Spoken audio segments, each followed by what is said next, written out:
সম্মানিত ভিউয়ার্স, আসসালামু আলাইকুম। ফটোশপ টিউটোরিয়ালের ধারাবাহিক ভিডিওতে আপনাকে স্বাগতম।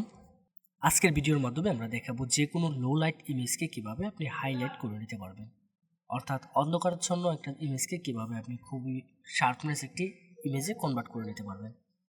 তো আজকের ভিডিওটি খুবই গুরুত্বপূর্ণ হতে চলছে, তাহলে কথা না বাড়িয়ে আমরা মূল ভিডিওতে চলে যাচ্ছি।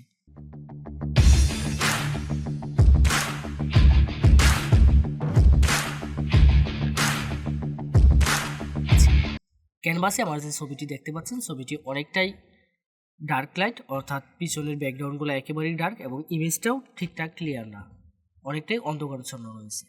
আজকের ভিডিওর মাধ্যমে আমি দেখাবো এরকম একটি ইমেজ থেকে কিভাবে প্রপারলি একটি হাইলাইটস ইমেজে কিভাবে কনভার্ট করব। প্রথমে আমি যে কাজটি করবো, আমি ফটোশপে ইমেজটাকে ইনসার্ট করে নেব। তো এই হচ্ছে আমার ফটোশপ, আমি ক্যানভাসে ছবিটি ইনসার্ট করে নিলাম। ইনসার্ট করার জন্য আপনারা যে কাজটি করবেন, নর্মালি চলে যাবেন ফাইলে ক্লিক করবেন, ফাইল থেকে ওপেনে ক্লিক করে এখান থেকে আপনার ফোল্ডার লোকেশন থেকে গিয়ে ছবিটা ইনসার্ট করে নেবেন।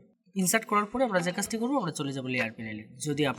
যদি আপনার ফটোশপে লেয়ার প্যানেলটি না থাকে, তাহলে কিবোর্ড থেকে F7 প্রেস করবেন অথবা উইন্ডোতে চলে যাবেন, উইন্ডো থেকে গিয়ে লেয়ারটিতে টিকমার্ক দিয়ে দিবেন। তো লেয়ারে যাওয়ার পরে আমি লেয়ারে এখানে নিচে চলে যাব, নিচে পেয়ে যাবেন create new fill or adjustment layer, এখানে ক্লিক করবেন। এখানে ক্লিক করে এখান থেকে আমরা একটা সলিড কালার নিয়ে নিব।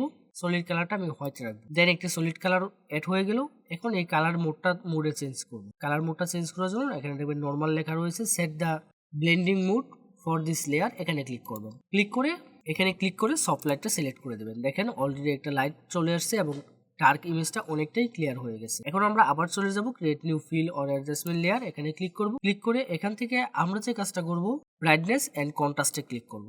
ক্লিক করে ব্রাইটনেসটা এবং কন্ট্রাস্টটা একটু বাড়িয়ে কমিয়ে, ব্রাইটনেসটা একটু বাড়িয়ে দিব এবং কন্ট্রাস্টটা আমরা একটু কমিয়ে দেব। ব্রাইটনেস এবং কন্ট্রাস্ট দুটোই বাড়িয়ে দিব। বাড়িয়ে আমরা দেখব প্রপারলি আমার ইমেজটা কিরকম ভালো দেখা যাচ্ছে, অর্থাৎ কোন রেজুলেশনে রাখলে আমার ইমেজটা ভালো হবে। তো সেই অবস্থানে ব্রাইটনেস এবং কন্ট্রাস্টটা রেখে দেব। এখন আমি যদি দেখাই, এই ছিল আমার পূর্বের ইমেজ আর এই হচ্ছে বর্তমান ইমেজ। এখন এই ইমেজটাকে আমরা আরও আকর্ষণীয় করব, তার জন্য আমরা এখানে একটা কালার গ্রেডিং করব। সেই জন্য আমরা যে কাজটি করব, আবার চলে যাব create new fill or adjustment layer, এখান থেকে চলে যাব হচ্ছে কার্ভসে যাওয়ার পরে ইন্টারফেসটা ঠিক এরকম আসবে। আপনাদের ক্ষেত্রে কার্ভসটা এখানে থাকতে পারে, এটা ড্র্যাগ করে একটু এদিকে নিয়ে আসবেন।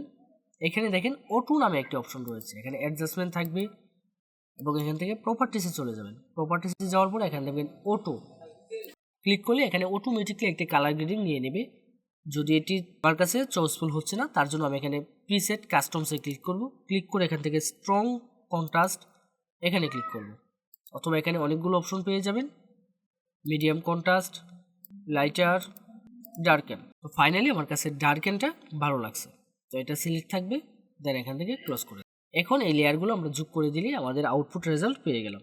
এখন দেখেন আমি যদি দেখাই, এই ছিল আমার পূর্বের ইমেজ আর এই হচ্ছে আমার বর্তমান ইমেজ। তো দেখতেই পাচ্ছেন ইমেজটা কতটুকু রেজুলেশনে, ইমেজটাতে কতটুকু লাইটিংয়ে পরিবর্তন আসছে, অর্থাৎ পূর্বে যে ডার্ক সার্কেলগুলো ছিল এবং পিছনে ব্যাকগ্রাউন্ডটা একদম অন্ধকার ছিল, প্রপারলি এটা ক্লিয়ার হয়ে গেছে।